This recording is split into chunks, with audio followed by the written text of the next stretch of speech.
help, but you can't live in that help. Purdue has a strong offense and a lot of people who can move that ball around, but what they sometimes lack on the other side of that court is rebounds, blocks, and steals. So going into this game tonight, we will see if they build on that momentum and build and help their defense out. Back to you guys. So much, Alex. Changes will be made from those Monday games, but something that hasn't changed is a lineup for both of these sides, Max. And really, when you look at it for the Norse, Etidjere, he's going to have his hands full. They struggled against FSU size-wise. Well, that doesn't quite get easier when you come to West Lafayette. Yeah, Etidjere just standing at 6'9". He's going to be the de facto center of this game. Obviously lining up against his opposite in Daniel Jacobson, who's 7'4". And even if they plug Etidjere at the 4, he's going to have to go up against Kaufman-Wren, who is 6'10" and also very strong. So we'll see what happens in this game. Their offense is going to have to go through Vilson and Dilling this game. Well, we're so glad to have you here on a Friday night where, as the temperature falls, it increases here inside this magnificent arena. And it's time to see, can the Norse hang with the Boilermakers? They did it last time these two teams played just over a decade ago, 2012-2013 season. The Norse took the Boilermakers all the way down to the end. They're actually leading by 4 points with 50 seconds to go in that one. Big three made by Purdue, and then some free throws gave them the win. So the series sits 1-0 at the moment. The Boilermakers in the gold with that white strip. And the Norse in the all black. It almost looks like it could be a scrimmage game with these colors. And with that, the freshman, Jacobson, wins the tip-off. The first freshman to start for the Boilermakers at center since 2007-2008.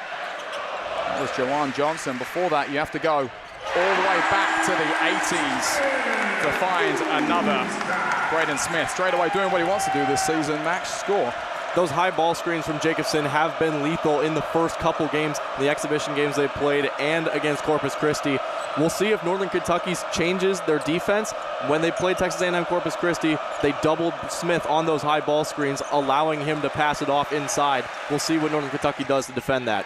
Vincent doing a really nice job. Faked it the first time, gets the mid-range jumper to fall. And Max, it's obviously an electric atmosphere in here. And so for the Norse, I guess just having those nerves calm down and take that first big pressure from the Boilermakers.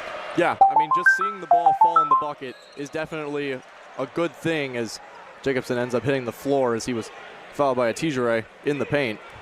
Yeah, holding his knee there, and he is still limping. So potentially we'll see Berg come in here, and he's going all the way off. We hope that isn't anything too serious, but the Swede is going to check into this game early. Those two are almost fighting for minutes right now, but you hate to see that for such a promising freshman. Yeah, the knees just got tangled up in the paint with Etidjere, and obviously Jacobson's 7'4". It can be hard to manage your limbs when you're that tall, and obviously those tie-ups are going to happen, and he's going to head over to the locker room now as Berg checks in, and will probably get extended minutes this game. Also maybe see Burgess as well, who declared that he won't be a red shirt this year on Sunday, and so the Boilermakers have so much depth in this team, as we see a nice one from the corner from Harris. And it's those kickouts that have been super dangerous. Obviously, you have Braden Smith, who's such a good passer, but everyone on this team can pass. Fletcher Lawyer can pass. Kaufman-Wren's a very good passer from the interior. Shakari Harris is a good passer. Etidjere puts that one up and gets over the head of Berg, and that's a big confidence booster to get it over the size disadvantage that he has. There's been some comparison to this Boilermaker team to the Baby Boilers, maybe less so the youth, but more the fact that it is going to be that big three, Smith, Lawyer, Trey Kaufman-Wren, who will bring the majority of the points.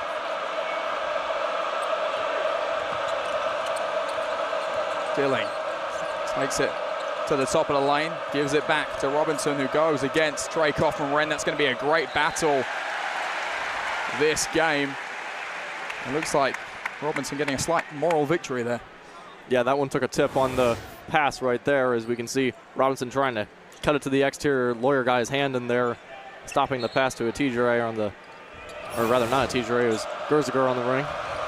Robinson, the Hamilton, Ohio native, had the team high 9 rebounds against FSU. He can produce from the 3 as well, but can also do it in the paint. Etidjere can't make that 2 fall, and Smith will bring it up. And those are the shots that you really need to hit if you're Northern Kentucky, if you want to keep in this game, because they double teamed on the low post, and Etidjere was wide open for a really just short 7-foot hook shot, and he just couldn't hit it. Those are the shots that you need to hit if you're Etidjere. Smith trying to drive around. Etidjere there, finds Lawyer on the weak side. Lawyer puts that down.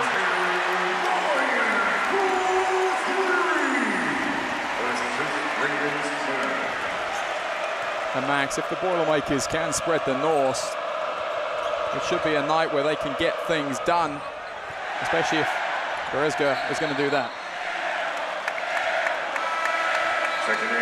Yeah, 3 for 3 to begin the game for Purdue from 3. I mean, when they have open looks like that, they need to take them, and that's what Lawyer does. That's his game.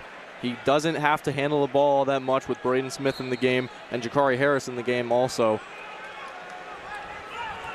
The 75th sellout in a row here in Mackey Arena, and great atmosphere as always in the first Friday night game, so maybe adding to that slightly, and the paint crew in full voice as always. Lawyer inside to TKR. Double team there, and really nice hands. Harris to Smith, he drives it in. And the big man, Berg, physically getting the edge there on the Etidjere. And there's the size difference right there. Berg sitting at 7'2". He's a strong 7'2" as well. And Etidjere just couldn't pull that down as Berg just kind of reached over whoever it was in front of him. Berezga did a nice job of getting underneath the hoop, wasn't able to put it down. Dilling though from the wing. And the Boilermakers giving the Norse a few extra chances here, but 3 chances and nothing coming from it there, Max. Yeah, I mean, just struggling right now for Northern Kentucky. They're not really getting a ton of good looks, and the good looks they are getting, they're not hitting all that often. And really, Purdue has just been kind of swarming the ball and just swarming the passing lanes, making it just a little bit more uncomfortable. And that's something that they've done even as the team's inbounding the ball after they score. They want their point guards to press them, and you know, they don't necessarily want them to steal the ball immediately, but at least feel the pressure so they set their offense up 21 seconds to go instead of 26. The Mackey Arena faithful not happy about that call, as you could imagine. But they're happier about that one as it turns in favor of the Boilermakers. And with that, we will send it to our first break and be back in just a moment on Big Ten Plus. Purdue Athletics would like to thank Purdue Football for being the presenting sponsor of the 2024-25 Purdue men's basketball season.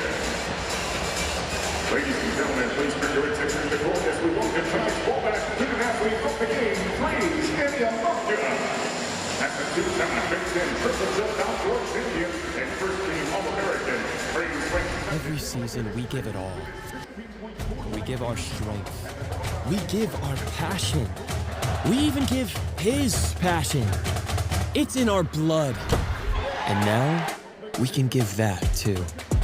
This season, Abbott and Big Ten are pitting school against school in the largest blood donation competition of our lifetime to fight the largest blood shortage in a generation. Want your school to win? Give blood.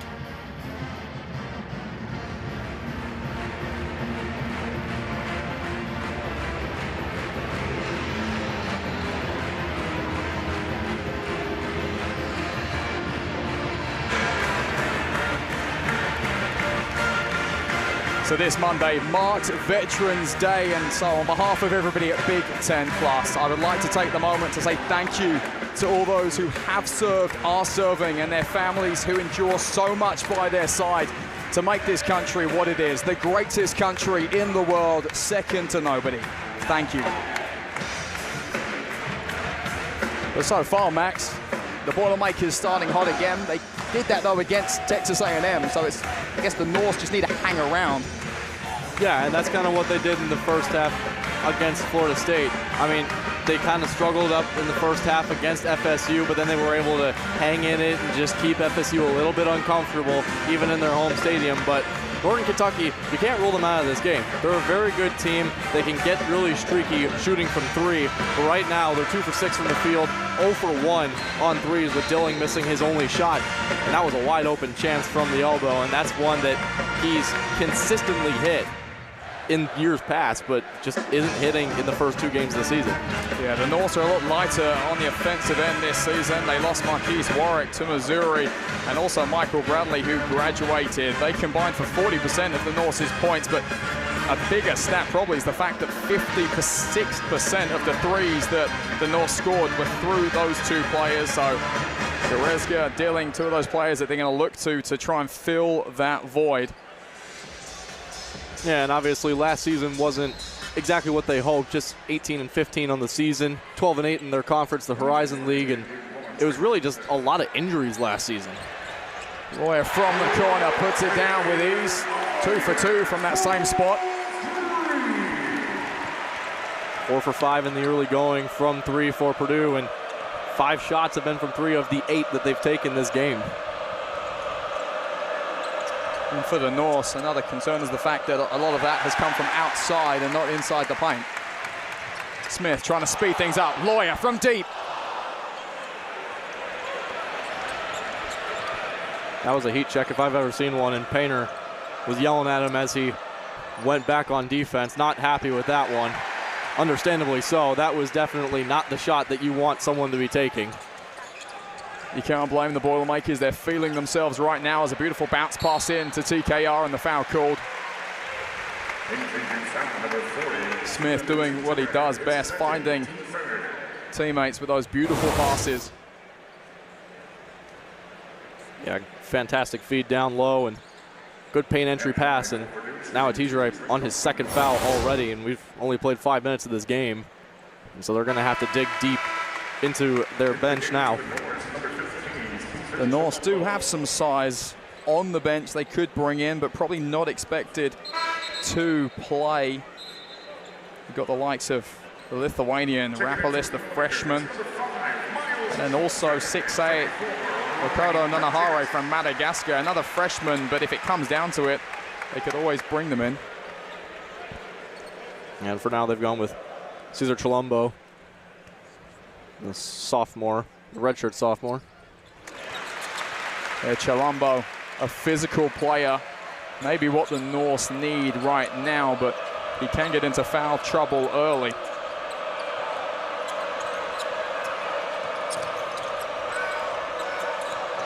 Northern Kentucky looking to just try and take the sting out of this game, slow it down, and have a slightly longer offensive possession. Dilling, it's chaotic on that far side. They find Vincent in the wing, back to Dilling. He takes the shot, and he puts it down.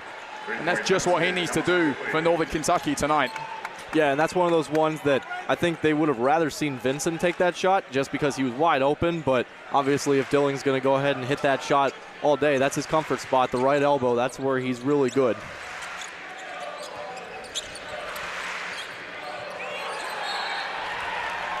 And with that, a 3, and then a mistake by the Boilermakers, getting the Norse a 2nd opportunity. Dilling led scoring for the Norse, as mentioned, 18 points, 6 for 6, and 46% from behind the arc, and that's actually the same percentage that he had last season. He has an interesting jump shot, but a big personality and player on this team. Colvin in the game now, does a nice job deflecting that one and putting Lawyer on a quick transition, goes up against Robinson, and Robinson does a good physical job there. Robertson probably glad that for once in this game he had a height advantage.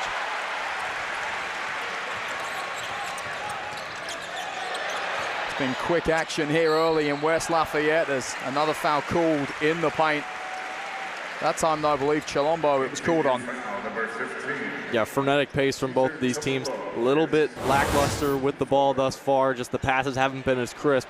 And that's kind of the thing with Purdue. They're trying to find guys that can handle the ball outside of Braden Smith. Obviously, you put the ball in Braden Smith's hands, he's going to make magic happen most of the time.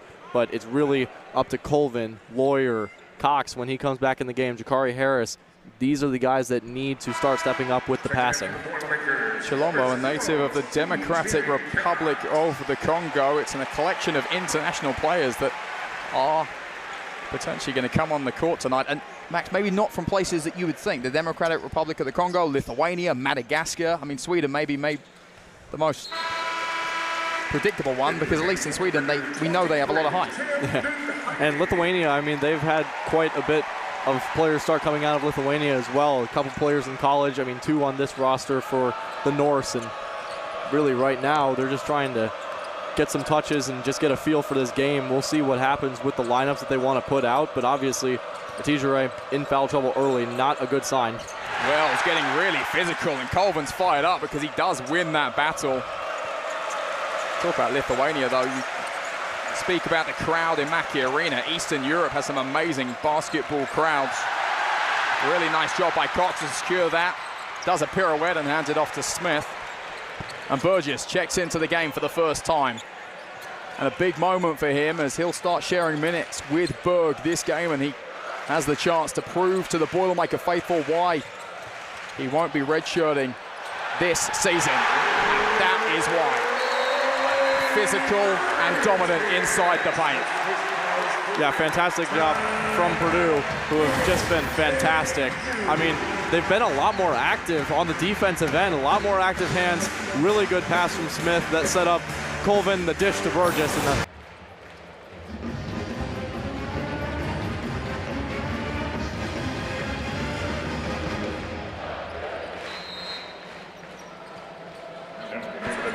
unfortunately, I have to break some news that Boilermaker fans are not going to like me for, but Jacobson has come out of the locker room on crutches, and his right knee is iced up. Although, Max, it does look like slightly below the knee, so hopefully it's nothing to do with the knee area, maybe more high shin. Yeah, obviously an unfortunate injury for Daniel Jacobson, the freshman from Chicago, but I mean, Purdue, it's just got to be next man up at this point. You know, Raleigh Burgess and Will Berg are going to have to split the minutes tonight, and we'll see what they can do down the stretch, but obviously Jacobson a big loss for this Purdue team. Well, then when we were in shoot-around, I said to you that it seemed like Burgess was the most vocal, actually, out of all those front court players, and you never like to get extra minutes when a teammate gets injured, but a big opportunity here, and something that Painter said in a media interview yesterday was the fact that in that game against Creighton, he guarded Kalkbrenner really well, the center of Creighton, who then went on to have 49 points in his season opener. So he can take on size, and in Painter's words, he's actually probably the most complete package out of all those front court players.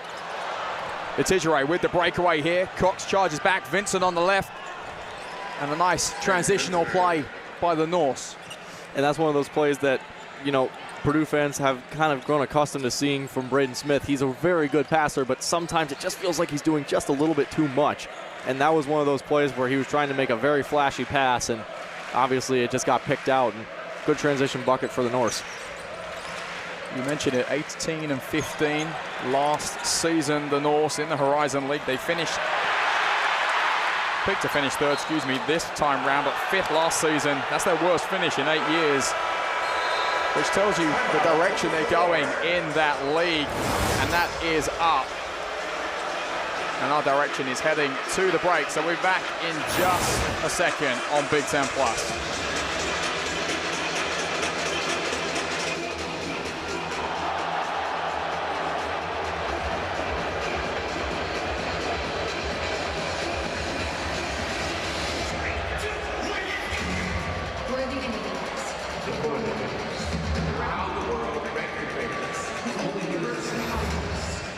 It's a trial. Our heart can take flight and moves our feet in small steps to a giant leap. Dreaming and doing. Always built, instigating, persistent and pursuing. We're ever grateful and ever true. That's why we sing out, all hail Purdue. Purdue women's basketball takes on Notre Dame this Sunday at 7 p.m. Tickets come to just $5 are available at PurdueSports.com. We want to see your dance moves. It's time for the dance cam. Get up, show us your moves. Maybe they're going to be better than Purdue Keys.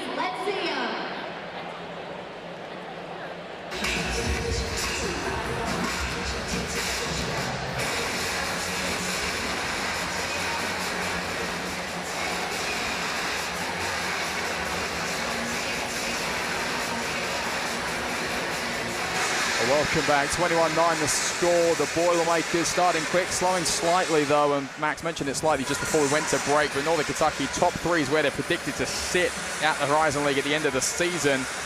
Last 5 years, 3 20-plus wins. Yeah, they're a fantastic team, and you know, their head coach, Darren Horn, has done a fantastic job in transitioning them into this kind of mid-major powerhouse. Obviously, like I was mentioning earlier, it kind of didn't work out for them last year. They had a lot of injuries, specifically with Sam Vincent, who ended up tearing his ACL early on in the season and not available for most of conference play. But they're a good team, and if they stay healthy with all the transfers that they brought in to replace the scoring drought that Marquise Warwick left after transferring to Missouri, they're going to do a number on Horizon League again. Entered Division I basketball in 2012, 2013, and proven why they deserve to be at the level of Division I since then. Only 1 or 2 losing records in the last 11 years. They've never been the top 25 team though. Understandably so. I mean, a mid-major team that does drop conference games pretty regularly, even if it is just a few. You know, it is hard to get to break into that top 25 in the NCAA, especially being a new program like they are. Goretzka was trying to get it into the corner to Pettis II. It ends up, though, all the way back to Dilling, who's under really good pressure from Heidi. And the Tigeray into Robinson, who's actually got a height advantage there. Doesn't make the most of it. Out to Dilling. And the shot clock will reset. Northern Kentucky's been doing a really good job on offense, forcing these switches and getting these mismatches in the paint, especially with Smith switching into the paint and guarding the likes of Trey Robinson or a Tigeray. But right now, they just aren't really taking advantage of it to the extent that they should. It does almost feel, though, that was an opportunity they want back because Robinson was guarded by Smith under the bucket. Yeah, and that one's kind of difficult because if you don't put that one up instantly like you saw right there, you're just going to get swarmed by 3-4 guys. And so the kick out isn't a terrible idea, but I mean, Dilling's got to make that shot. I mean, that's essentially what it boils down to. With how good of a shooter that he is, he needs to hit that shot when he's wide open. Heidi thought about it in the corner. Painter said he wants to see Heidi take all those shots where he gets open. He's a great three-point shooter. They're looking to him to just get physical this season. Smith, no look pass to Colvin from the corner. And there, Max, the Norse get lucky, but a lot of players just looking at the ball. Yeah, but it's been a pretty physical game, and great find there into the paint because Robinson's able to finish that one off. But it's been a very physical game up to this point, and Northern Kentucky looks up to task. And Purdue, obviously, you know, you play these Big Ten opponents like Purdue, and they're going to be more physical and more demanding. But Northern Kentucky, they look like they're into it right now. This is the smallest starting 5 that the Norse are going to face against the Boilermakers tonight, with Jacobson obviously out the rest of the evening. Berg off the court and Burgess out. First can't get that one to fall, and picked up by Pettis II. Very good footwork down in the key from First, just not able to get the left-handed finish to go. Goretzka, front and center, puts that one down. The Norse are doing a nice job of finding space, Max, but maybe some of the movement off the ball could improve. Yeah, and Purdue really has not, they have not scored in the last 3 minutes and 30 seconds. Let's see if I just jinxed it. I did not. But they haven't scored in a long time, and that's kind of one of those things that, you know, when you leave the starting lineup for Purdue, where does the point production come from? Obviously, we talked about Smith wanting to be more of an active scorer on the team, but right now it just isn't falling. Out of all the players out there right now, you think Colvin especially is going to have to step up and sink some shots, putting some good pressure on Dilling, but jinxed him a little bit. And I think Dilling was shocked how much space he got around the corner. Yeah, miscommunication on the switch. They got lucky that Dilling missed that one. Smith getting double teamed. Beautiful pass around the back. And Colvin from the wing. Never really had a chance.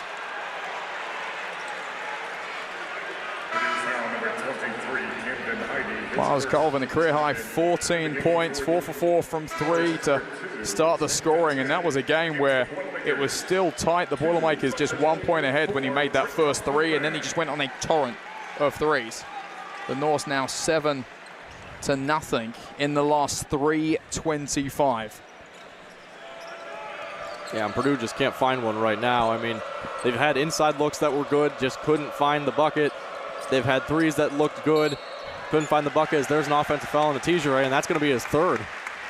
Tigeray getting his feet caught up there with Cox off the ball. Just moving his feet slightly on the screen there. Tigeray, a Knightdale, North Carolina native, junior, big player that last year got injured down the stretch, and that was a big loss as obviously the Norse got ready to go into the Horizon League tournament. Sophomore year came in from Marquette and needs to watch his fouls in this situation. Vincent, really nice steal against his fellow number 2, Lawyer, on that far side. And that fires up the Norse bench.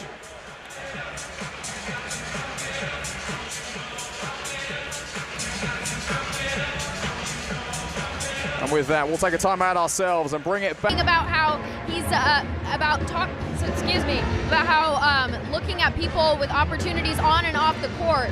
We've seen a lot of subs happen so far in this game, and that's just showing the opportunity that Painter is trying to give those players. He wants to see who can stick out. He's trying to build his assembly team. He's trying to build the strongest one possible for later games on in the future.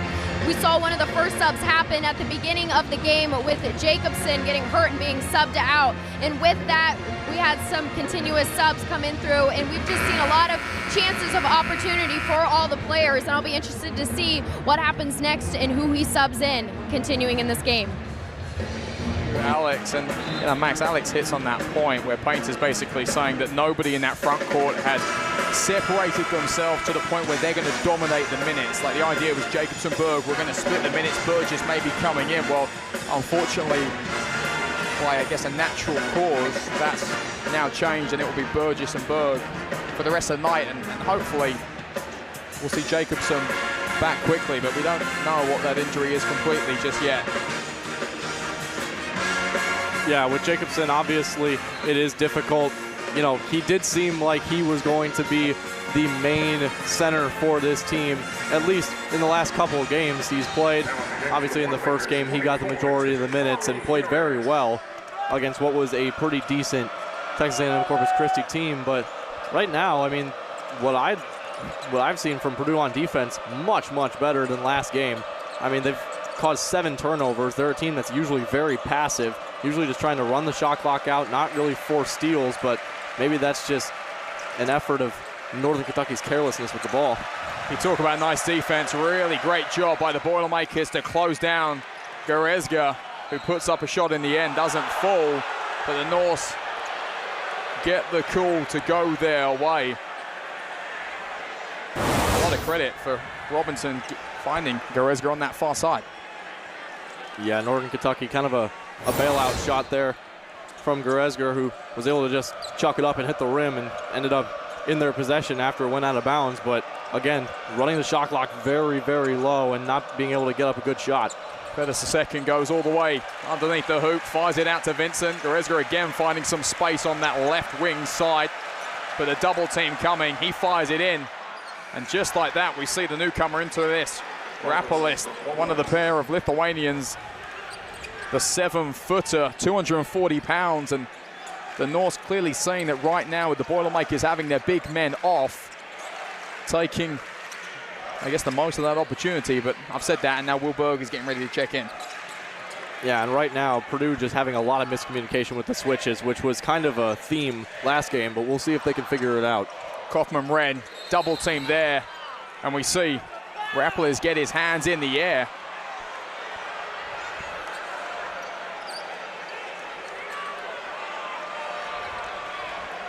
And in the end, it will go in favor of the Norse. So the freshman Rapolis getting the win against the very experienced Trey Kaufman-Wren.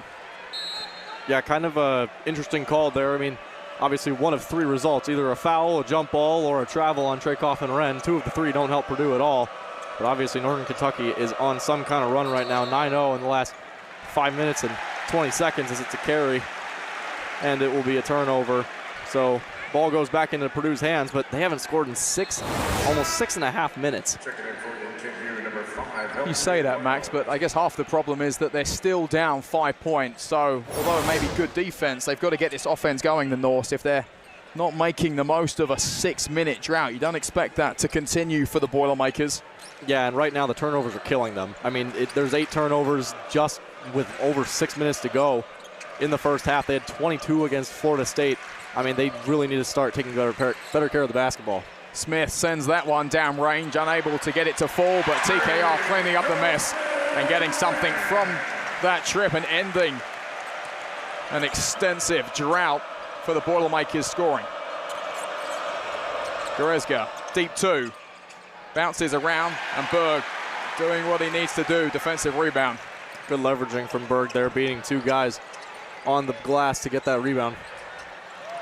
Boy, goes up, no foul called. TKR on the follow-up, gets his place roaring. Works out in the end, but maybe an interesting decision, Max, by Lawyer in the corner after he's made 2 from that same position, not to just be automatic and send it. I think it was just the closeout coming for him that I think maybe he'd try and bait him into the air and get a mid-range jumper. He didn't end up jumping, but really good work from Trey Kaufman-Renn. I mean, he's such a workhorse inside for Purdue, even when he's not playing a true center role like Berg and Jacobson have taken over. But Trey Kaufman-Renn, big, strong guy, Sellersburg, Indiana, just has played here for a long time, and he's got a lot of experience. One of the top recruits in his recruiting class. I think people tend to forget that because he's been overshadowed by just so many good players at Purdue, but he is a fantastic basketball player. Career high 9 rebounds last game as we see Berg going against Wells, and the foul called on Berg there. Burgess electing not to redshirt. One of the reasons that decision was made so hard was the success that Trey Kaufman-Renn had as a redshirt, and they kind of looked at him and said, well, it worked for him, maybe it worked for me, but in the end, Burgess will play this season. It's hard with the NCAA rules on redshirting compared to football. Football, you can play in 4 games before redshirting, and I think me and you spoke about it, Max. Maybe Painter would have liked that rule in terms of letting him play a few games and then maybe redshirting him. Yeah, certainly. I mean, Raleigh Burgess, like we've talked about, he's probably one of the most complete packages just in terms of how well-rounded his game is. He's a mobile center. He can get it done inside. He can really stretch the defense. He can shoot from the outside. He's a good perimeter defender, too, but he's just not the best at any of those categories. But he's been fighting. He's really worked hard in practice, and that's why he's not redshirting this year. He's going to get time. Smith dancing around, puts up the mid-range, and that's a beautiful play by the leader, Braden Smith. Some pretty ball handling there from Braden Smith, something that Purdue fans have grown accustomed to over the years, but man, just cutting his way through the defense and getting that fadeaway jumper. That mid-range is where he loves to pull it from.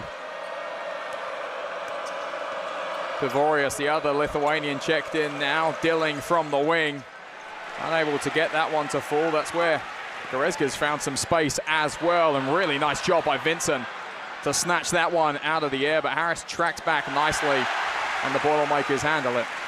Yeah, Lawyer getting his hand in there, rejecting the layup from Vincent. Beautiful pass to that far side. Harris, not quite the legs on that one. You see the hustle there from the freshman. The foul called, but nice job reacting to losing the ball. Yeah, and Coach Painter just looking at Jakari Harris, just saying, hey, no reason to foul there. They've got the rebound. They've got the defense in transition. No real reason to foul there. Is kind of a silly foul for Jakari Harris to pick up, but he's so good on the ball defensively that you sometimes do want him taking those risks, but obviously you don't want him getting into foul trouble for silly fouls like that. Harris, 6'3", 200 pounds. I'm barely 6 feet and nearly 230, so I'm starting to wonder that maybe I should stop running my mouth and running on a treadmill, but a great athletic build there on Harris, invited to try out for the Mexican national team in June, where he made that initial cut from 15 to 20 for the Olympics, but wasn't invited to Paris. But a big career coming up for him in the old gold and black. Josh Dilling taking it to the top of the lane, but again, the Boilermakers, some good pressure on the outside. They had a very big mismatch in in Smith guarding Wells, and they didn't take advantage of it. Gregorius puts that one up, and Vincent, a beautiful pass to him, and kind of wasted opportunity there with that shot. Yeah, the shot clock reset when the ball didn't even hit the rim. Ended up hitting the back of the backboard, but Purdue up 27-18 here in the early going. We'll be right back here on Big Ten. On the screen, he moved back to the West Lafayette area recently, so great to see him coming to more of those games here. Painter, if he wins the regular Big Ten championship this season, would tie Coach Katie with 6. What a shot from Dilling. Oh my goodness. I mean, that was a prayer, and he somehow hit that. Well, right now, the Norse just 7 points back, and every moment seem to be gaining more confidence. Pass inside from Harris to TKR. Good pressure, though, from the Lithuanian. And Lawyer once again open on the weak side. But the foul is called. Yeah, Pettis picks up that foul on the reach on Lawyer, who's trying to kick it out. Look at this shot from Dilling. Oh my goodness. Twisting and turning around Trey Kaufman-Renn, putting it up with the left hand. I mean, Josh Dilling, we know he's got a weird jump shot, but oh my goodness, I didn't think that he'd hit that. Sometimes you just got to pray. Sometimes you'd rather be lucky than good. Well, I'm a testament of that. So we see here Lawyer going to the line. And that one bounces in and out and picked up by Wells, the Eau Claire, Wisconsin native. Big jump expected from him this year, looking to just get him more aggressive. Can be a guy that's a consistent double-double getter. He's having a pretty solid game right now. Yeah, Smith pulled down that rebound for Purdue, and he's played every single second of this game thus far. Nice hands there, finds Smith open at the top of the arc. And no question when it comes to Smith. Yeah, 2 for 4 from range for Braden Smith this game. Not quite the stats he put up in the full game versus the Islanders a couple days ago, but he's getting there. Pettis, the second, couldn't get that one to fall at the top of the paint. Lawyer thought about it from that corner where he's found himself a home this game. Some hands coming in there from Pettis, and the referee agrees with me. Yeah, Pettis is not going to get away with that. He's doing it for way too long. Just trying to get leverage with Kaufman-Renn, just kind of hit him in the head, the hand, the arm. Like a boxing match. Yeah, it'd probably be easier to name the places where he didn't get Kaufman-Renn other than the ball. Pettis the second, the Bessemer City, North Carolina native. All freshman Horizon team last year. Off the bench with 12 points last game. And that's only the 4th time in his career that he's got over 10 points. Last season had that huge game-tying buzzer beater in the Horizon League quarterfinals, which would see the Norse get the victory in overtime over Wright State. But Max, the Norse showing themselves very well on defense, but it's interesting because we've seen the Boilermakers, especially Lawyer, get open on the weak side a lot, and maybe Purdue just needs to get a bit more confidence and take that first-time shot. Yeah, I mean, they've caused 5 turnovers. That's kind of their bread and butter. At least it was last season. They averaged over 8 steals a game, which is very, very good. I think it was top 50 in Division I. 1 second to go. Vincent puts it up. Forced more than anything. But the pressure good from the Boilermakers. Burgess comes back in. Colvin getting in the air like a homesick angel. And a beautiful touch to get some points. Yeah, smart pass there. They're playing at a really quick pace, not something that you're typically used to seeing with Purdue. Well, it feels that when this game speeds up, it favors the Boilermakers, so maybe Purdue looks to try and speed the tempo up. Lawyer getting down and dirty. Pettis the second, though, finds it, and the Lithuanian will finish the job. Under a minute to go now in a half, which has been, I think, more than interesting, Max. Yeah, it's been kind of a weird one for both teams. Purdue has really finished it out stronger than they started it, that's for sure. Obviously going scoreless for almost 7 minutes. Colvin from the corner, count it! And Miles Colvin starts to come alive here late in the first half. Yeah, Colvin up to 5 points now. It's his first 3 of the day. Purdue shooting 6 of 13 from range, and they'll probably get the last shot. It seems that finally in the close here, the Boilermakers waking up and remembering that they can score. 22 seconds left to go in this one.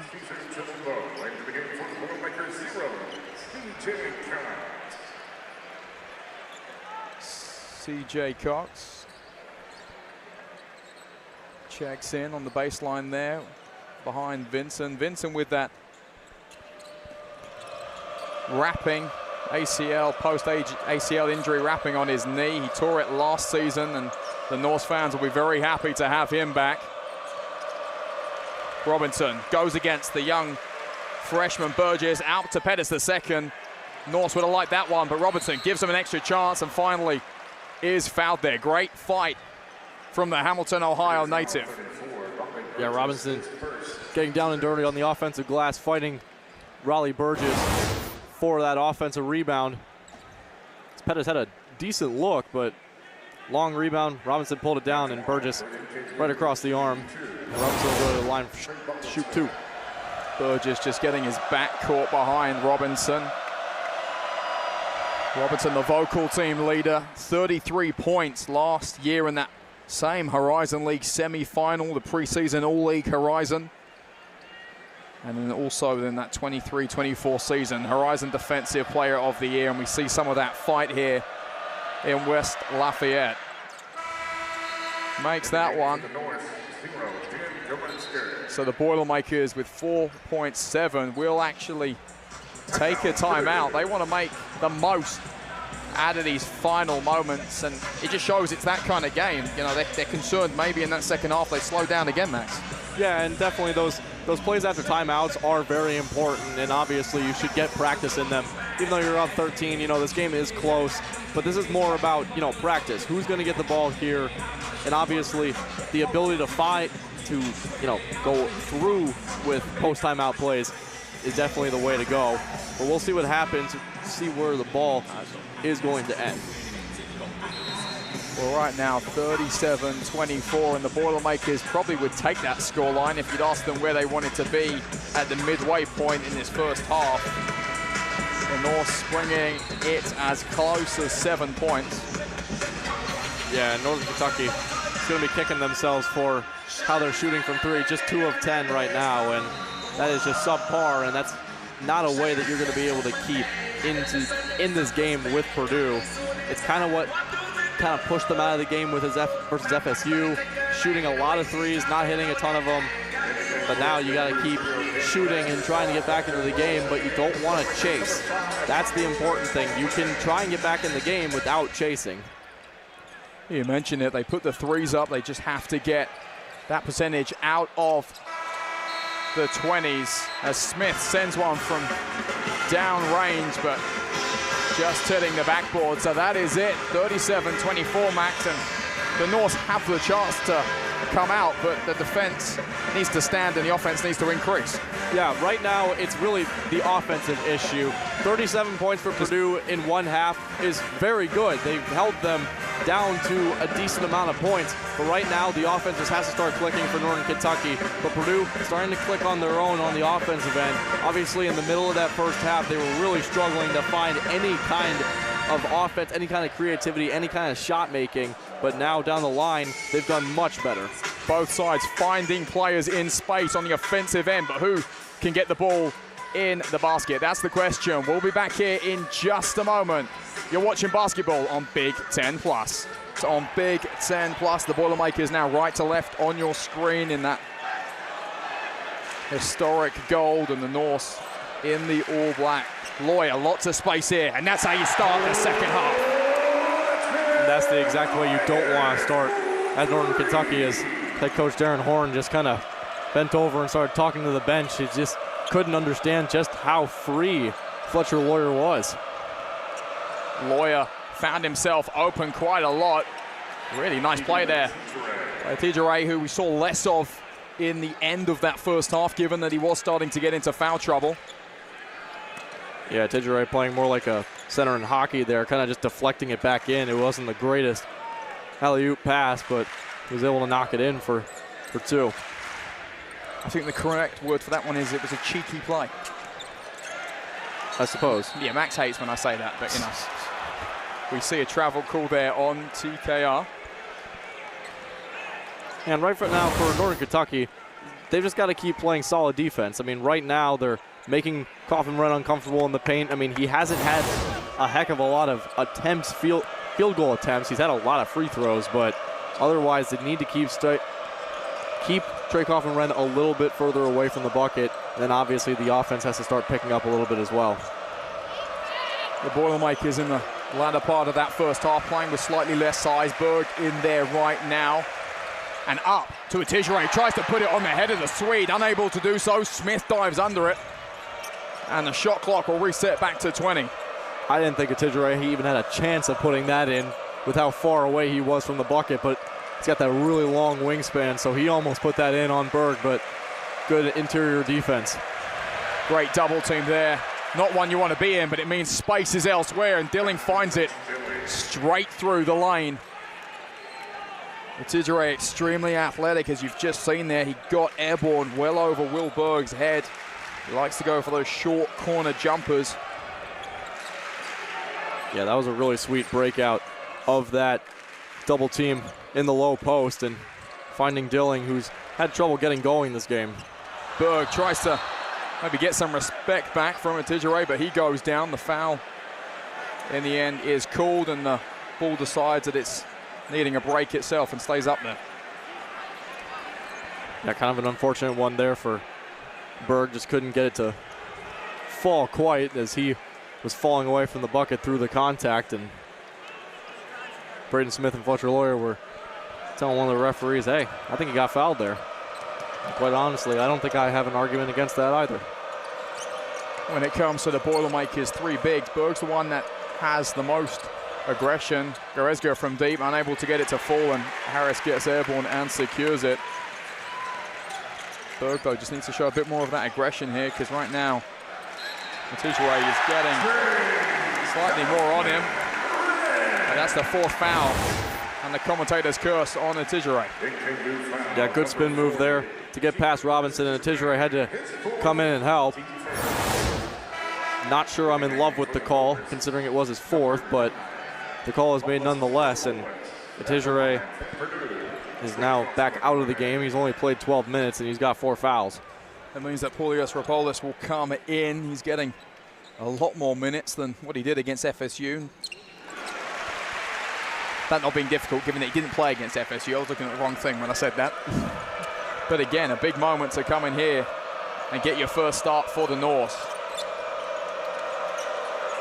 Robinson trying to get the Lithuanian to make a move, fakes it to Goretzka, finds Vincent, who finds Rapolis, and Smith guards him there, and Smith on the breakaway. That one just kind of bobbled out of the hands of Rapolis and couldn't quite contain it. Smith from the wing, puts it up, unable to put it down though. It checked the whole rim and checks out. Goretzka, you can see some of that really nice ball handling skills. Nice screen there from Robinson, but Goretzka elects to take it in, maybe doing a little bit too much, and gives the Boilermakers the ball back. Goretzka's really good at finding space where he really shouldn't, kind of fitting through those tight, narrow windows. Lawyer takes that one from Smith and takes the 3 points back to the other end. Lawyer's done a really nice job this game of finding space on the weak side.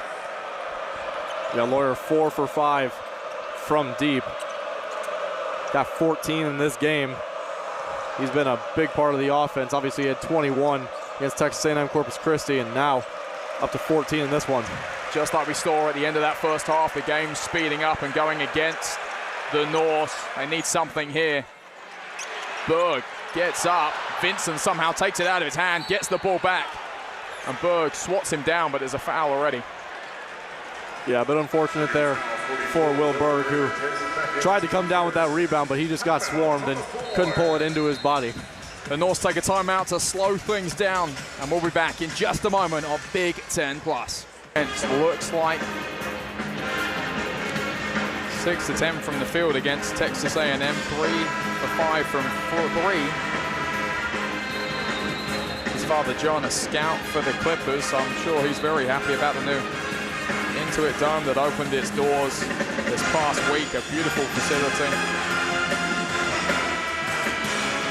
Yeah, and on the topic of kind of trying to figure out your offense, that's kind of what Northern Kentucky's been trying to do, just generally, trying to find their identity. Still 2 of 11 from 3, and really they didn't shoot all that many threes last season. They attempted 656 when the opponents they played shot 815. Now, I know the Horizon League is a run-and-gun league that they shoot a lot of threes in, but even so, they're going to want to get that number up this year just because of Josh Dilling and the efficiency he brings from beyond the arc.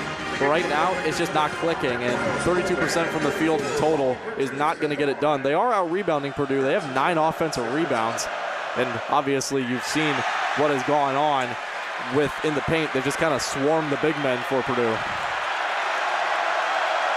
The paint crew awaking like a sleeping lion, starting to roar. We haven't heard them roar too many times tonight because, for the most part, it's been a defensive game, Max. Yeah, for sure. It's been a physical game. It's been what I would term Midwest basketball. It's hard-nosed. It's tough. It's been played more or less through the paint. Smith just assessing his options. Lawyer fires in a rocket to Trey Kaufman-Wren. Handles that like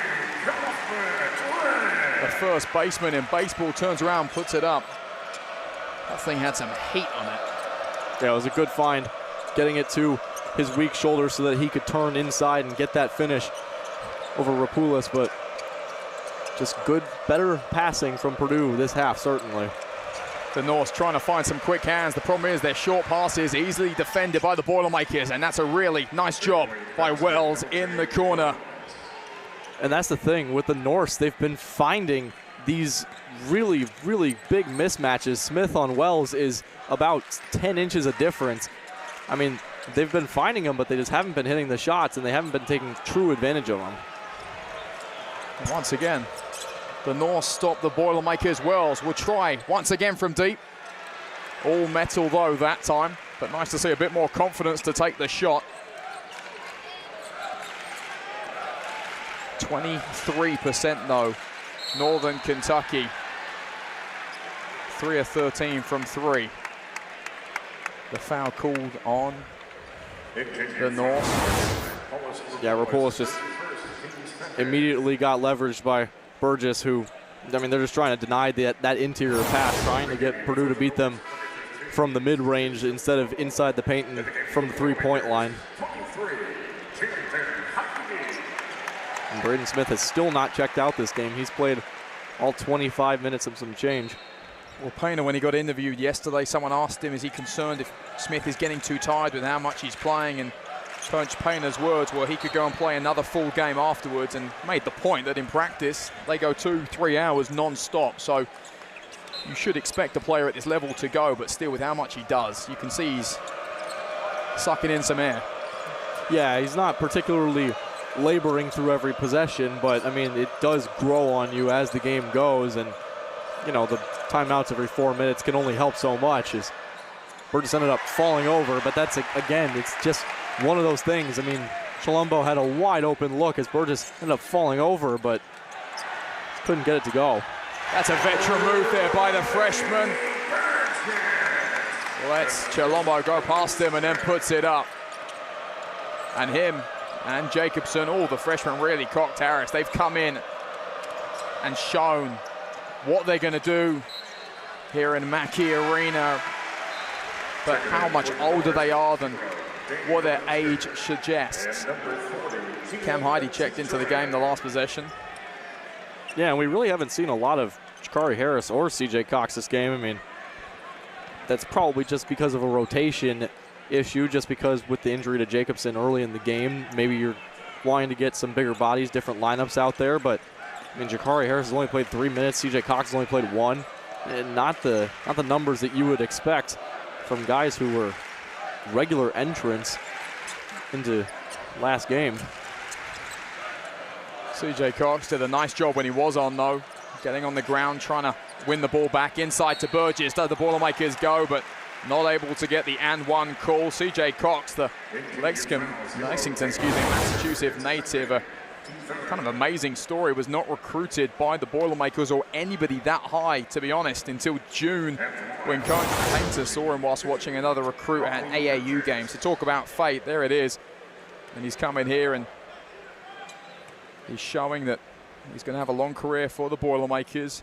Painter saying that he should have played more against Texas A&M Corpus Christi, and maybe thinking the same right now. But when you're as deep as the Boilermakers are, it's sometimes tough to remember who's getting minutes, especially when there's an even split in the skill in certain positions. That one goes out of bounds as the Norse tries to speed it up. A good hand in from Lawyer. I mean, if that one got past him, probably an open 3 in the corner. At the very least, an easy transition bucket.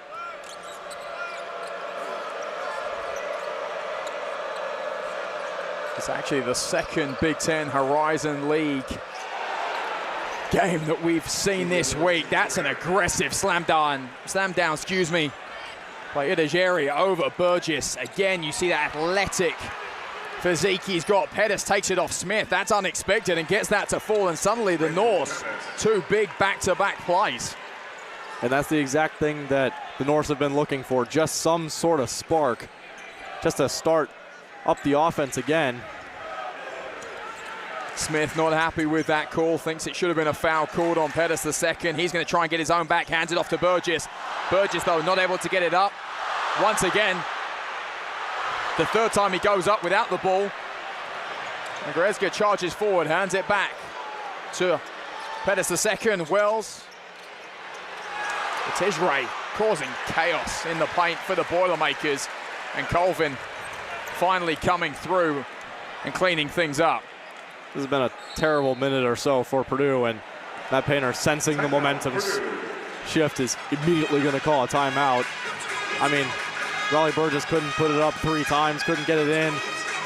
Lazy turnover from Smith in the backcourt, just uncharacteristic from Purdue, as we'll see what adjustments they make out of the timeout. We'll be right back here on Big Ten Plus with more basketball. It's not just a helmet, it's a symbol of pride, forged from grit, sacrifice, and strength. Proudly resting on the shoulders of warriors, steeped in history, but focused on the future. Inspiring the belief that this year could be the year. Proudly boasting battle scars and badges of achievement, rising high to victory. So come on, strap in, ball out, and fan up, because this is big.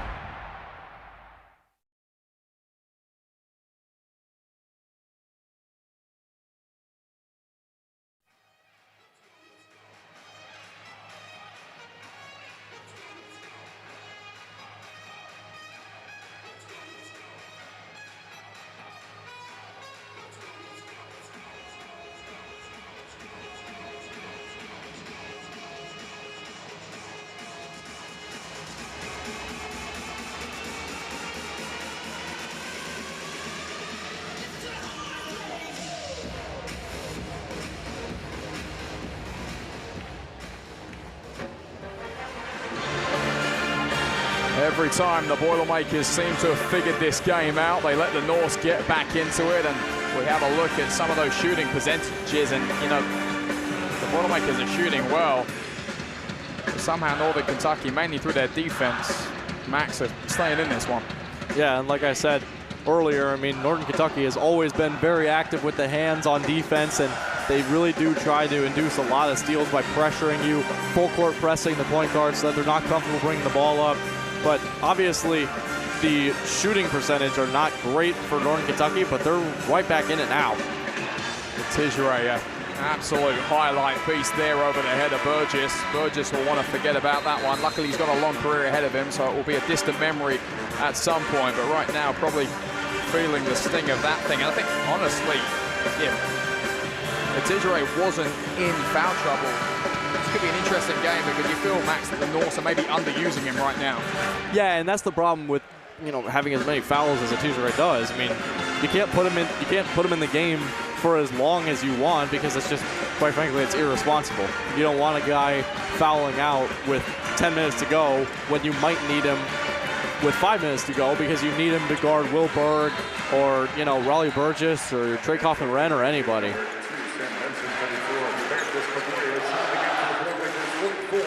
On average, one of the bigger fives that the Norse can get out there right now with Wells and Atijere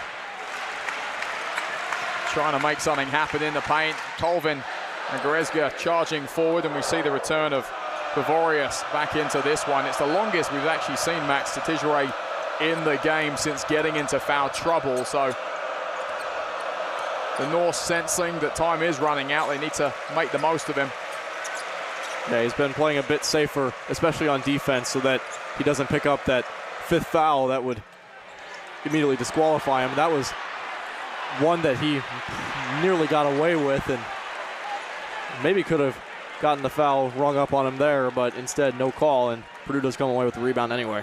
Berg doesn't quite get in the air for that one. It almost falls to him, but either way, it's a rebound. The Norse have quick hands, but the problem is a lack of movement off the ball is meaning the space is easily closed down by the Boilermakers. Smith trying to find some space of his own. Inside to Berg, and a sweep puts it down.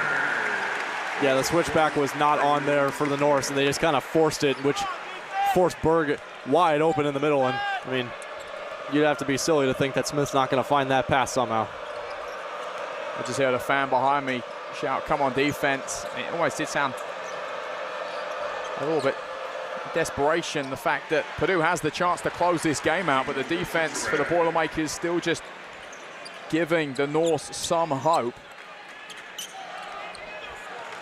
Yeah, Atijere going right at the teeth of the defense right now. He's playing with some aggression on the offensive end. I think he's taking a couple liberties knowing that, you know, Berg can be susceptible to fouling as well. Beautiful play there by the Boilermakers. Lawyer, Heide, and Berg. The cherry on the cake. The and one call as well. Yeah, again, just kind of a pointless double team. I understand the foul call was on Goretzka, but maybe not the smartest foul to pick up. But Northern Kentucky conceding the free throw now, and chance for a three-point play for Will Berg. Goretzka now with 3 fouls, and I think definitely out of all 3, that's the one who want to get back. Yeah, I'm not sure he's stopping. What I'm saying is, I don't think he was stopping Berg in that situation. Yeah, and it's like, I mean, there really wasn't much for him to do there. I mean, he's behind Berg. It's kind of just a silly foul, as you see the previous play where, again, the miscommunication. Berg was wide open in the paint. I mean, when Will Berg is open in the paint, he's just going to slam that thing down every single time, without a doubt. That was the play from a bit earlier. That wasn't the foul that was just called. A similar play, though, as Berg came down also in that one. Yeah, and that's kind of the problem that Northern Kentucky's had today. I mean, they've been switching relatively effectively all game, but then when the switches go wrong, they go very, very wrong. And that's just been problematic because then Purdue's getting open looks, and Purdue has not really been missing in this game. I mean, they're still shooting at a very high mark, 44% from 3, 51% from the field. I mean, the free throws have been an issue for Purdue, just 6 of 11 today. I mean, that's definitely something that Matt Painter's going to fix in practice, but definitely not something that you want to look at. That's a good thing. Well, it's something that Matt Painter spoke about. They shot well against Texas A&M Corpus Christi. It was just the turnovers killed them, and at the end of the day, if you're turning the ball over, in Painter's words, you're taking away from any good that you're doing across the court.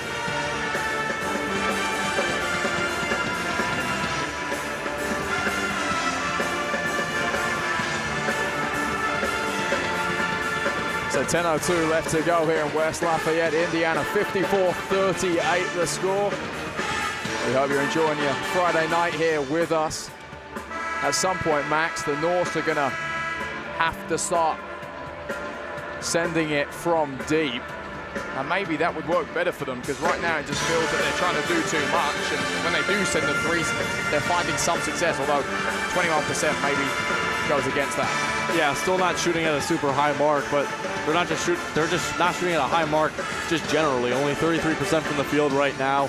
They haven't gotten to the line very much. The really, really good thing for Northern Kentucky that they need to hang on to and they need to keep doing is crashing the offensive glass.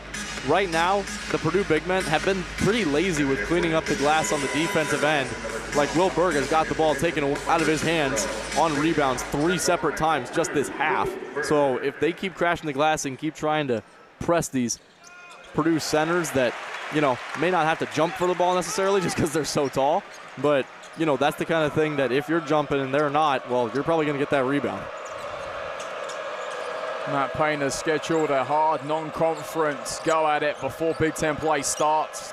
The likes of Alabama coming up, and you can't help but think if this was against Alabama, what would the scoreline be? Luckily for the Boilermakers, though, still time in this game to sort things out, and time before the Bama game as well. Dilling from deep. That one falls to left. Tijeray, an athletic play to get his hands on it, but it will go out of bounds. Yeah, Dilling again just not hitting from deep. 1 of 5 this game, 3 of 10 from the field generally. Just has not really looked comfortable in his first 2 games at the Division I level.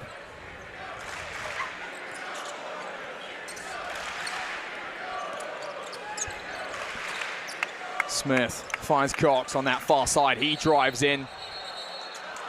A foul's called. It's an offensive foul. Off the ball on Will Berg. Yeah, that one was fairly obvious. He just took a full arm extension, hit a Tijeray right in the face as he was trying to close down on the defensive end. Again, just kind of a silly foul for Berg to take. I mean, it was wide open, or otherwise the pass would have just gotten dumped right into his lap.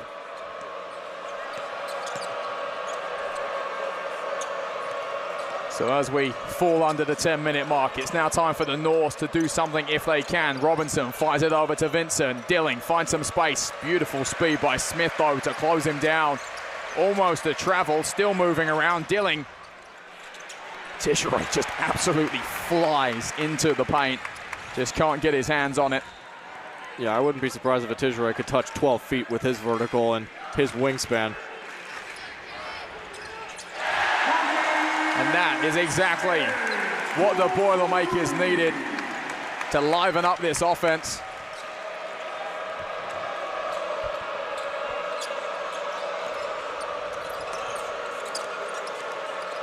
Beautiful pass there into Robinson. Berg try to come forward, and in the end, a foul is called. Yeah, Berg has been struggling with keeping his feet on the ground, and that's one of the things that the coaches on the bench are doing, is you can just see him just jumping in the air trying to block it. I don't think he remembers that he's 7'2". He can block the ball off of anybody without even jumping. You just got to keep his hands up and just try and alter the shot, not necessarily block it. Talking to Purdue earlier, they just said that, you know, Will Berg helped improve Edey. Obviously, he was the person that Edey went against every practice, and so Will Berg's got it in him to get physical. He's obviously learned a lot from that 2-time player of the year. Just now needs to get used to this more playing time, get settled. Yeah, and Braden Smith is checking out for the first time in this game. He's played for 32 straight minutes. Finally getting a rest on the bench. And Max, maybe now a time for Northern Kentucky to make something of the 5 that are on the court for the Boilermakers right now, because you haven't got Burgess out there, you haven't got Berg. First and Heidi are the biggest. Cox trying to find some space, looks for his freshman partner, finally gives it to Harris, and Harris tries to go against the Lithuanian. Turning and burning, puts that one up, puts it down, and that's a nice move by the freshman. Yeah, Harris just getting a little bit of space there, and foul is called on the hold as Goresger tried to get past him, but really good move from Harris, finding the space easily It's kind of spinning around until they're getting it. We'll have a quick look at this again, pirouetting like a ballerina. The Lithuanian goes sliding there, unable to do anything. Is Pivorius, and then finally puts it in, does Harris. We'll be back in just a moment. Can the Boilermakers continue this momentum? It's college basketball on Big Ten Plus. The reach, but at this point, if Purdue plays just half decent basketball here, they will probably close this one out. Well, before Atijere forgot about gravity and put it on the head of Burgess, I was saying that this is the second Horizon League game played in Mackey Arena this week. The women for the Boilermakers played Purdue Fort Wayne also in that league as Robertson sends that one from deep, and that was a game where the Boilermakers had a good lead and Purdue Fort Wayne clawed their way back into it. So you never know. You've said it, Max. It's a gritty league with teams that don't stop fighting, and we'll see with 7:11 left to go. Can the Norse buy themselves a treat? Yeah, and it's been uncharacteristically poor game from the Norse, just shooting-wise. I mean, they didn't perform great against Florida State, but it was not to this level of poorness. That's going to be a jump ball, and it will go the direction of Purdue, so they will keep possession. Lawyer was screaming for a timeout the entirety of the scramble on the floor. The ref didn't hear him, but in the end, luckily for the Boilermakers, they hold on to the ball. And with 20-point lead, Max, you think maybe Purdue was going to start stretching their legs. Kaufman-Wren can't hold on to that one. Puts it into Lawyer. He thinks about it. Inside to First, and First. Height dominance over Pettis the second and gets the 2 points. Yeah, Lawyer got very lucky that Kaufman-Wren was able to recover and grab that one after it was tipped. It was a poor inbound pass, but ultimately ends in 2 for Purdue, and Caleb First getting his first bucket of the game. Robinson nearly forgetting the ball there, but it's picked up by the Lithuanian Pivorius. Puts that shot up, the rebound taken by Robinson. Pettis the second gets in there, and then finally the foul's called. I did have to weave myself there, trying to get around the referee on the sideline. Once again, it's just more offensive rebounds for Northern Kentucky. I mean, they're up to 14 for the game right now, and I mean, 14 offensive rebounds, and you only have 40 points. Something's going wrong, and it's mainly the second chance points. They just have not been coming. Shooting 30% from the field. And they were shooting 7 of 8 from free throws until they missed that one. Now it's 7 of 9. The paint crew starting to cry for French fries. If he misses this one, they get him. And that's the loudest roar of the night. And it's because everybody in here is getting some free French fries. Max, dinner's on me. Very kind of you. That's the least I could do. Harris had some space in the corner there first, dispossessed by Pettis the second. He's got Goretzka on the right-hand side, spins around Lawyer. And here's the problem. They do nice plays, the Norse, and then just don't have anybody off the ball, especially lower down. But that was really good transition defense, and Atijere has just fouled out for the illegal screen. As he was just way too wide on that one. You can see it's just way too wide, extends with the hip. That one's going to get called pretty much every time. And so, unfortunately for Atijere, no more basketball for him tonight. The paint crew helping Atijere find his seat there. A shame, really, because such an explosive, athletic player. He's been one of the highlights in terms of offense for both sides tonight. He's been the North's best player today, at least in my opinion, without a doubt. I mean, he's been fantastic on the defensive end. On the offensive end, he's really made things happen in the second half. I mean, right now, Northern Kentucky is just struggling to do anything right now. They're one of their last 10. They haven't scored in the last 2.5 minutes. Atijere was really bringing that kind of flair that they needed, that spark. Caleb First having a nice go at it here. I thought he was actually going to slam it on the head of Trey Robinson, but rolled it in instead, and that's going to get this Boilermaker faithful going first. Up to Trey Kaufman-Wren, nearly the chance for a good-looking transitional play, unable to do it. Caleb First, one of the reasons that the Boilermakers had so much success last year. Him and players like Mason Gillis happy to come in off the bench when they could easily go other places and start. And Matt Painter spoke a lot about that last year, but great to see Caleb First still here and getting some minutes, and some good minutes at that.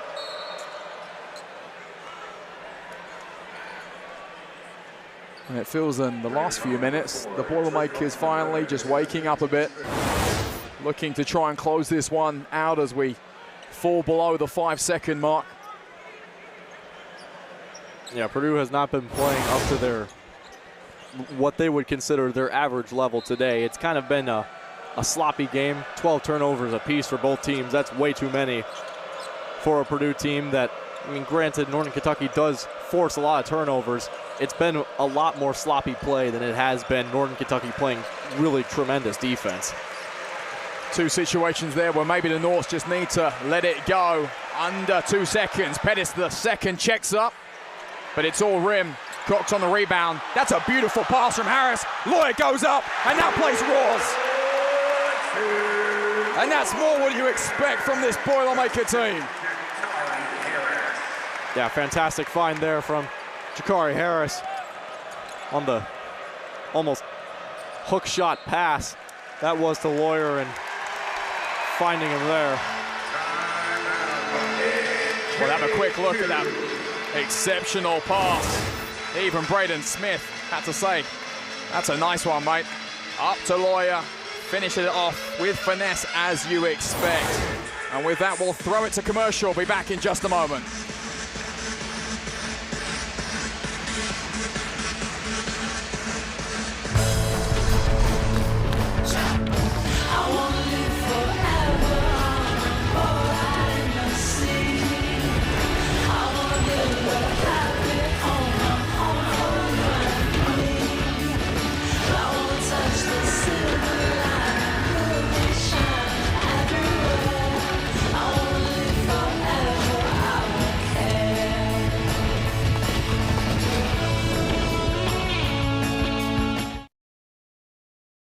Issues last time, but this time we're going to try and check in with Alex. All right, and we're back, you guys. It's been a really strong game so far, and we're going to talk about defense in a little bit since we hit on that earlier, but what I want to talk about right now is the offense. Right now, Purdue is sitting at a 56% field goal percentage, and NKU is at 30% field goal percentage. Another thing I also want to talk about in comparison to last game is Lawyer had 21 points, and right now he's sitting at 16 points, and Trey Kaufman-Wren had 15 points last game and 14 so far this game. But talking about defense, NKU is at 29 rebounds and Purdue is at 28, so something to keep out for. They're being strong on defense, but I think they could be a little bit stronger. It's something we'll watch out for the rest of the 4 minutes of this game, you guys. You know, Max, something I was thinking about as Alex was talking is, we haven't mentioned it too much, but I think Purdue fans have heard enough about the departure of Edey. We all understand Edey's gone to the NBA. You can see, though, in certain times, it's a team that is figuring out what its offensive identity is and who it flows through.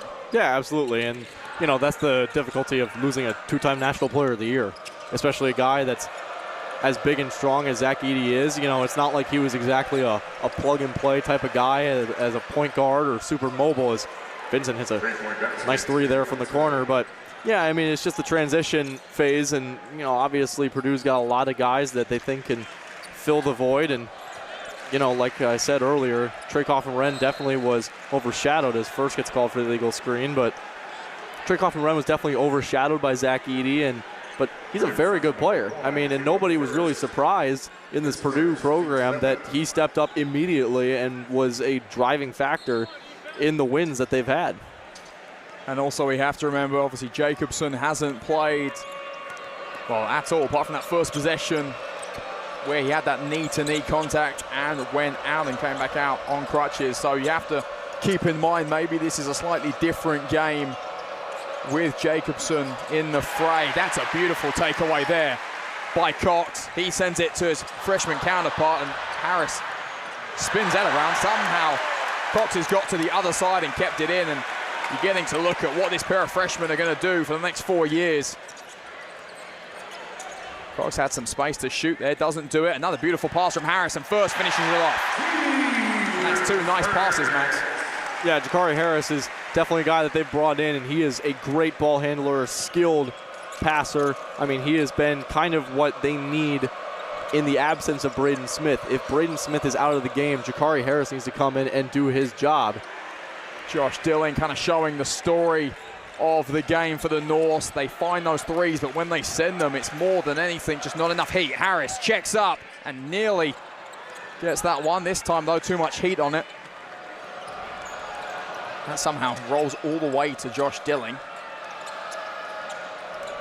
Robinson found himself on the outside, not somewhere that he's found himself too much, Max, given that he's been working quite a bit in the paint. Yeah, for sure, and you know, it just continues to, you know, Robinson, the closeout from first, trying to get him to jump, didn't get it, pushing to the sideline, got lucky as he was fouled. But now Northern Kentucky back to the line in what is essentially a formality role here as Raleigh Burgess comes back in.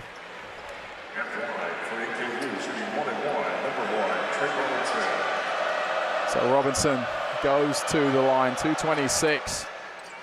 This one all but done in favor of the Boilermakers. I think for Purdue fans, Max, they'll be happier to see what's happened in the closing stages of this game, because from the middle of the first half to the middle of the second, it wasn't exactly pretty. Great defense, though. Yeah, a lot more active on the defensive end, and you know, more active hands, getting a lot more steals and forcing turnovers from Northern Kentucky, but that's not the brand of basketball that they really play. And it's a little bit different. Maybe that's intentionally different, not sure, but it's just one of those things that you do have to take the positives, but you got to learn from the negatives, and there were certainly some negatives this game. And you know, you've got to work out those kinks heading into the really, really difficult games coming up with Alabama at home, and then you're going to go away and go play Marquette. Cox checks up. Not able to get that one to fall first. Gets the board and gets the points. He's had a really nice closing to this game. Dilling finally sends one, holds it, but that won't make it go in. The Lithuanian put under a lot of pressure. Nice hands, though, there. And a fellow Lithuanian will put it in. So from one countryman around the horn to the other, a good-looking play and the example of what this Norse team can do when they do get going. Yeah, as long as they keep rebounding and, you know, crashing the offensive glass, that's definitely going to be a plus for them. I mean, they've definitely been the beneficiary of some long rebounds today, but that's the brand of basketball they play. They take deep shots, you're going to get long rebounds. Colvin had a look, but can't see it in. For Esger and Colvin, it's a matchup maybe we would have wanted to see a little bit more this game, but it's had some moments. You see it there again. You see a foul and you see the frustration of Colvin, and that's a good sign, right, Max, about this team, is the fact you're up, the game's done. But again, you know, you're very frustrated in your actions, and maybe an indication of how much, you know, these players are fighting for minutes right now. Yeah, and it's, you know, sloppy cleanup fouls like that, you know, ultimately they don't matter right now. I mean, the game's of, you know, the result's a formality. It's 70-48, but it's those types of fouls that, well, if you give those away in a 2-point, 3-point, 4-point game with 4 minutes left, that's not a good thing, obviously, and especially when the other team's in bonus. But it just goes to the, you know, the mental grind that it is to get into this Purdue team regularly. And Miles Colvin has really been working. He really proved himself against the Islanders a couple days ago. But, you know, this game, you know, not a lot of people have really taken advantage of it to show why they should be playing more. With Smith playing so much of this game, we didn't see Harris and Cox on the court together too much, but when we did, really nice sparks. Cox unable to get that one to go, and on the rebound, you see Burgess there, get physical. Interestingly, there at the end, you see Rapalus giving him a hug. Yeah, it's just one of those frustrating things. First got his hands on it, trying to get the offensive rebound. Then Burgess got the rebound, couldn't get it in, and jump ball goes away to Northern Kentucky. Pavorius checks. And as we fall under 30 seconds, the Boilermakers will have the chance to just close this one out. Burgess thought about it. Cam Heide will drive in, tries to make a highlight reel play, but gets denied. just that unfettered aggression that we usually see from Cam Heide with the basketball. He's been trying to go at it a little bit more at the end of this game, but obviously drawing the foul and getting 2 free throws for himself. Would have loved to have seen Burgess hit that 3 there. He had the space. He really thought about it, but fires it into the corner. He can make them. I mean, that's the interesting thing, Max, about all of the bigs for the Boilermakers. Burgess, Jacobson, Berg, they can all hit 3s. So who knows if this team morphs into something that maybe the Celtics are doing, of having everybody outside the arc and sending it in. Yeah, and you know, that's kind of the way that modern basketball is going. It's a very perimeter-oriented game now, as the Purdue fans are getting into it for the last couple seconds as there's a clock issue. The clock started when it shouldn't have. But yeah, I mean, that's just kind of where the modern game is going. But, you know, Purdue is kind of untraditional in the sense that they still kind of play around a big man in the middle. There wasn't too many questions about whose house it was tonight. The Norse put up a great fight, had the chance to get close. They got it within 7, but that's as close as they came to sniffing out a win from the Boilermakers, who will move to 2-0 against the Norse. But, you know, Max, I think it's a really great opponent to bring in here by Matt Painter to force the Boilermakers to get physical and fight out for a win. Yeah, for sure. And, you know, Northern Kentucky, they did put up a fight. They're a